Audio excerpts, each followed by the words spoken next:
amnésique. Ce peuple, c'est nous. Oui, nous. L'amphi Fourier. Nous sommes tous déposés sur une île gigantesque. Au réveil, nous nous demandons abasourdis, que se passe-t-il? Où suis-je? Et surtout, qui suis-je? Pas de réponse. Nous avons beau réfléchir et nous consulter les uns les autres, personne n'a la réponse. Personne ne sait ni se rappelle. La peur et la panique s'emparent du groupe. Une journée, une nuit passe, car même pour un peuple sans histoire, le temps s'écoule. Le deuxième jour, la faim, mais surtout la soif, se font ressentir. Ce besoin collectif trouve une réponse collective. Le peuple Fourier s'organise. Nous nous dispersons sur l'île. Une source est trouvée dans l'heure, c'est le déclic. Nous ne savons pas d'où nous venons et qui nous sommes. Des centaines de questions se bousculent. Mais nous pouvons accomplir des choses.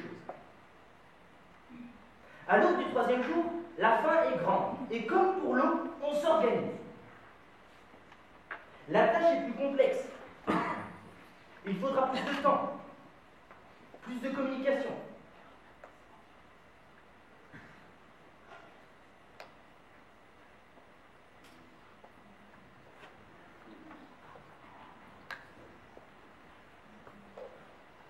Les choix individuels, comme collectifs, devront être plus nombreux. Le peuple Fourier, en marche, attrape rapidement son premier gibier, puis le second.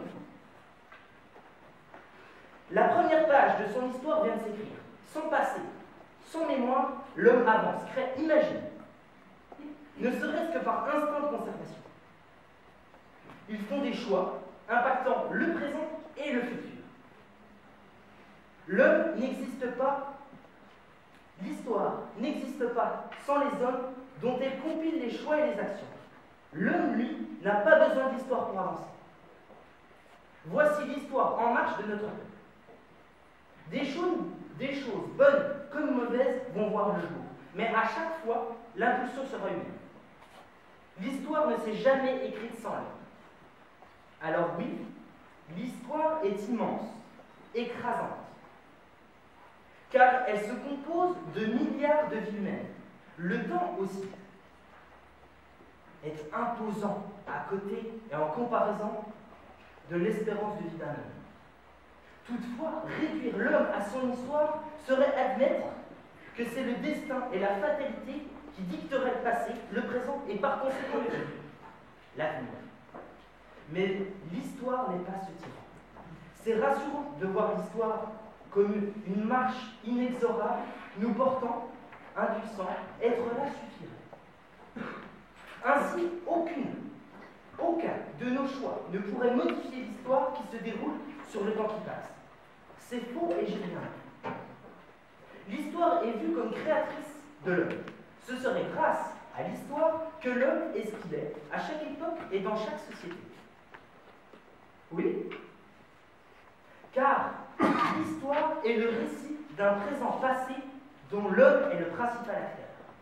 Même l'histoire qui ne relaterait pas avec la plus pure exactitude le passé, limite et les légendes, ne sont pas produites par le néant. C'est l'homme qui écrit et relate ces grandes histoires, dans un but éducatif, pour éduquer les nouvelles générations et les générations. Peu importe que l'histoire soit exacte ou non. L'histoire peut-elle être exacte? Non, car elle est à l'image de celui qui la crée, subjective et perfectible. Mais peu importe, car elle est écrite par l'homme. C'est son histoire, la grande histoire. Dans cette grande histoire s'inclut une infinité de petites histoires, car une infinité d'hommes. Chaque homme écrit son histoire, sa vie, par ses choix. Il va s'inspirer de l'histoire, bien évidemment, s'en nourrir, bien sûr. Les victoires comme les défaites de ses ancêtres, dans le passé, servent d'exemple. Et cette expérience Il serait bête de s'en priver. Mais par exemple, un enfant qui va être éduqué par ses parents ne va pas faire la même chose et les mêmes choix qu'eux. Il va être guidé dans ses choix par cette éducation, mais ne va pas reproduire à l'identique le même parcours. Il ne va pas, par exemple, éduquer ses enfants de la même manière. Et eux ne le feront pas non plus pour les leurs. C'est à l'image de l'impact qu'a l'histoire sur l'homme, sur les hommes. Alors, de la petite histoire, celle de la vie de chaque homme, naît la grande histoire. L'addition de ces petites histoires, couplée à une envie de vivre ensemble, donne la grande histoire. L'unité de base, le socle de l'histoire, c'est l'homme, chaque homme. L'histoire n'est qu'un récit. Elle n'a pas d'intelligence propre. Comment pourrait-elle faire l'homme? C'est une hérésie, peuple de fourriers. C'est trop facile de s'en remettre à elle. La tentation est grande et ne vous laissez pas avoir le temps. L'histoire nous guide, mais elle n'est pas le guide. Si vous avez l'impression d'être porté par l'histoire, c'est qu'en réalité, un autre homme l'écrit pour vous. Faire croire aux hommes que leur histoire est toute tracée, c'est faire résonner en eux l'idée d'une destinée. C'est les endormir. Leur ôter toute capacité à faire leur propre choix. Croire que l'histoire se fait avec ou sans nous, c'est choisir de la laisser se faire sans nous. Peuple de fourriers, l'homme fait l'histoire de par son libre arbitre. Faculté qu'aurait l'homme de se déterminer librement et par lui seul à agir et à penser, par opposition au déterminisme et au fatalisme. Le libre arbitre est une composante de la démocratie et de la liberté. Même au sein d'un État autoritaire où le droit et les libertés seraient bafoués, où l'on voudrait que l'histoire s'écrive sans nous, nous disposons de ce choix, se laisser faire ou agir. L'histoire, c'est ça, se laisser faire ou agir. Il faut agir. Nous sommes tous situés dans une époque, une société, une famille que nous n'avons pas choisie. La situation est donc d'abord ce qui semble s'imposer irrésistiblement. Mais une situation n'est pas un destin. C'est le résultat temporaire d'un ensemble de paramètres dont l'homme est l'auteur. Elles sont donc vouées à évoluer. La recherche, le travail et les choix des hommes sont le fondement des révolutions, des découvertes et des bouleversements de l'histoire. L'histoire, c'est des grands hommes.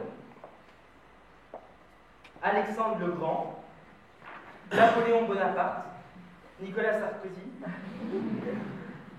tous ces grands noms qui ont marqué de leur empreinte leur temps et l'histoire.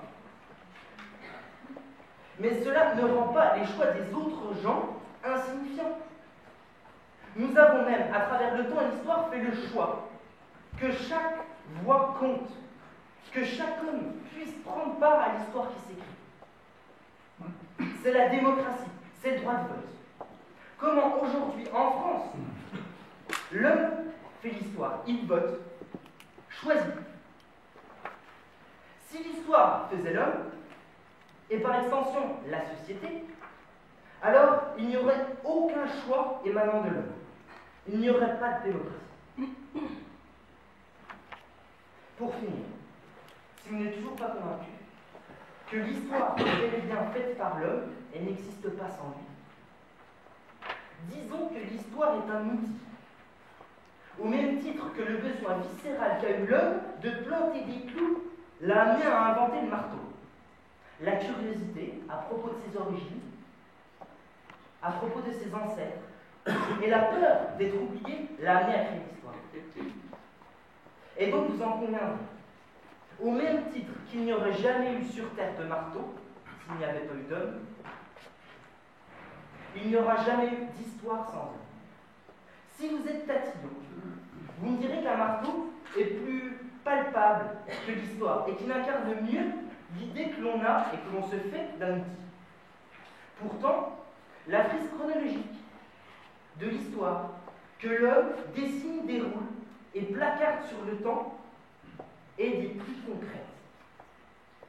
Il la construit et la complète au fur et à mesure grâce aux indices laissés par ses ancêtres et en même temps, lui-même sème à son tour pour ses descendants quelques indices. L'histoire de l'homme faite par l'homme pour l'homme. Merci.